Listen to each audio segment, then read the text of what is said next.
एक और बड़ी बात इस साझा मंच से कही गई और यह कहा गया कि आतंकवाद मानवता के मूल्यों पर बड़ा आघात है और आतंकवाद के खिलाफ भारत और रूस साथ हैं। इसके मायने क्या हैं यह भी आपको बताऊंगा। उन्होंने कहा कि आतंकवाद पर दुनिया को एकजुट होना पड़ेगा। और सुनिए, अगर मोदी ने कहा कि हमारी दोस्ती ग्लोबल चैलेंज से लड़ेगी, यह ध्रुव तारे की तरह है, तो पुतिन क्या बोले यह भी आपको जानना चाहिए। पुतिन ने साफ कहा कि हम भारत को हथियार देते रहेंगे। मैसेज समझिए, आप संदेश समझिए।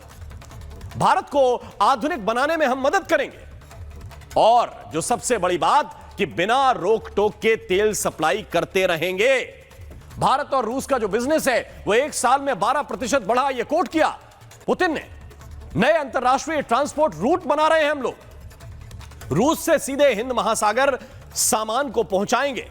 यह भी कहा कि भारत और रूस में 96% पेमेंट है। बहुत बड़ी बात है, अपनी करेंसी में 96% पेमेंट हो रहा है। हम मल्टीपोलर वर्ल्ड ऑर्डर चाहते हैं, ना कि बाइपोलर। यह एक बहुत बड़ी बात है, यानी कि विदेश नीति के लिए भारत जो चाहता है उसी बात पर पुतिन सहमत है।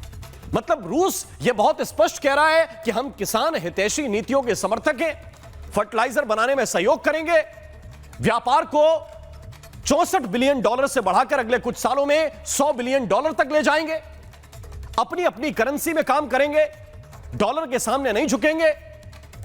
और आपकी स्वतंत्र विदेश नीति से भी, भारत की स्पष्ट विदेश नीति से भी हमें कोई दिक्कत नहीं है।